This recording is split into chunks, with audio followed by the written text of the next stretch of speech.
Utatulia mheshimiwa.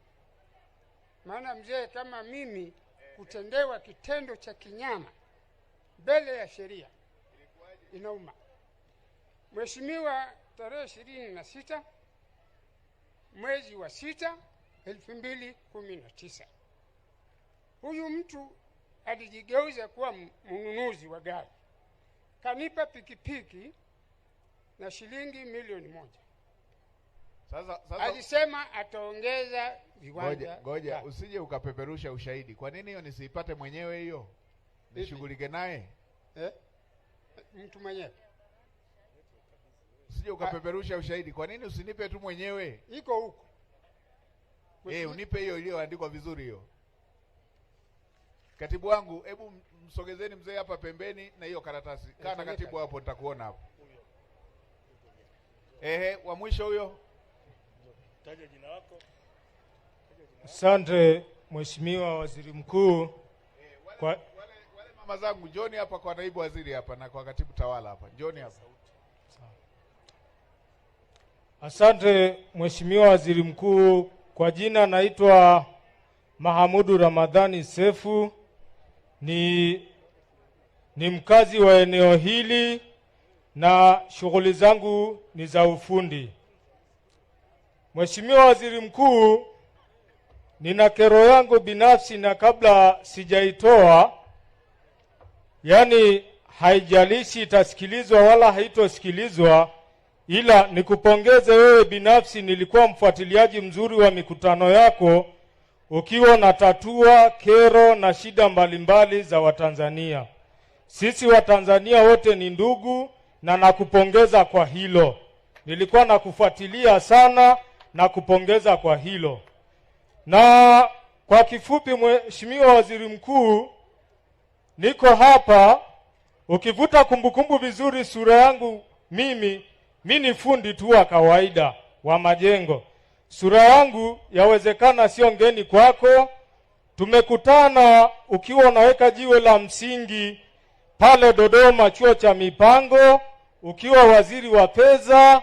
Tulikufikishia jambo letu na nashukuru Mungu, ingawa siku hiyo ulikuwa kwenye ulinzi mkali sana kushinda hata leo, ila nilipenya nikaongea na wewe kinyiramba, ukatusaidia. Na vitu vingine mimi mpaka leo, jana nilikuwa nawaambia mke wangu vitu vingine Mungu amepanga. Mimi huwa nakutana na wewe kwenye matatizo na leo niko hapa nimekutana na wewe. Mheshimiwa Waziri Mkuu, kwa kuokoa muda ametoka kuzungumza jengo la mahakama. Mheshimiwa dada yangu mkuu wa mkoa wa Singida, katika miradi mikubwa ambayo ameizungumzia ya serikali, ni miongoni mwa jengo la mahakama alolitaja linatoa huduma za mahakama 5 ndani ya jengo moja. Alichokisema mkuu wa mkoa ni sahihi, na nikupongeze Mheshimiwa Waziri Mkuu kwa miradi mnaendelea kuitoa na kuisimamia kwa ujumla, na kupongeza wewe na serikali yako. Naenda kwenye kero yangu Mheshimiwa Waziri Mkuu. Mimi amelitamka jengo la mahakama mkuu wa mkoa, mimi tumbo likaanza kukata. Nikiwa kama fundi nimefanya kazi kwenye jengo la mahakama hiyo iliyosemwa, ambayo sasa hivi nafanya kazi, nadai kiasi cha shilingi 470,000. Niliweka rehani vitu vyangu, nina watoto wanasoma wanahitaji kula.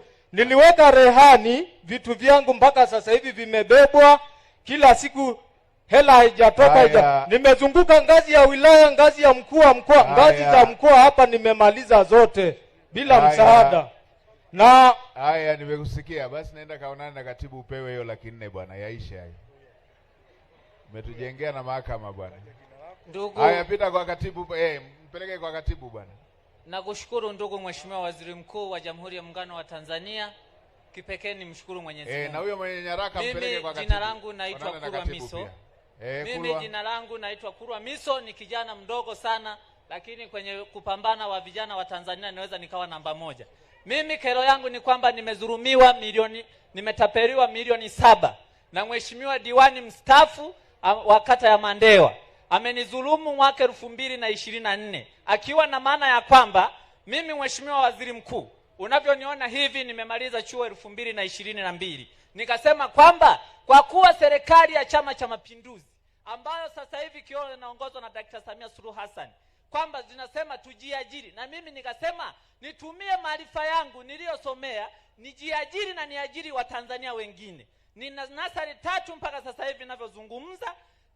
Akaja diwani wa kata ya Mandewa ambao sasa kipindi kile alikuwa ni diwani, akasema hivi, Kurwa Miso, kwa kuwa unatumia majengo ya serikali haya hapa tunakukodishia hapo kwa nyumbani mheshimiwa waziri, hapa ukisikia Miso ndo mimi hapa sasa akasema hivi, nikutafutie kiwanja ambacho kwamba kitakuwa na uzuri ili ujenge nasare yako.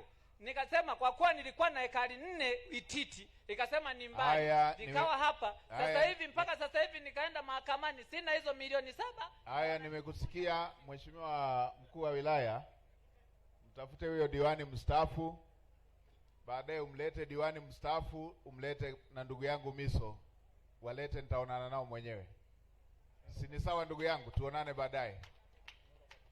Kwa hiyo kutana na mkuu wa wilaya, atamtafuta huyo diwani alafu atamleta. Kwa hiyo ndugu zangu, sasa yale ya ardhi kama tulivyokubaliana, nitatuma watu wa ardhi, na nimeyapokea haya mengine ya madai, tutamwandikia mkurugenzi wa manispaa kwa sababu mwaka wa fedha umeisha. Lakini pia nitaleta na watu tutaunganisha na watu wa ofisi yangu, ofisi ya waziri mkuu, watakuwepo hiyo Jumatatu, watakuwepo Jumanne tarehe 30, watakuwepo Jumanne. Kwa hiyo kama kutakuwepo na hoja nyingine zitakuja zishughulikiwe na zenyewe ili tuweze kuzitatua kwa umakini zaidi. Asanteni sana na washukuruni sana waheshimiwa wabunge, na washukuru sana mheshimiwa mbunge mwenyeji, na kushukuru sana kwa zawadi, na kushukuru paka na ng'ombe, na kushukuru sana, na kushukuru sana. Asante sana. Wakatibu wangu ataelekeza, na kushukuru sana. Asante sana.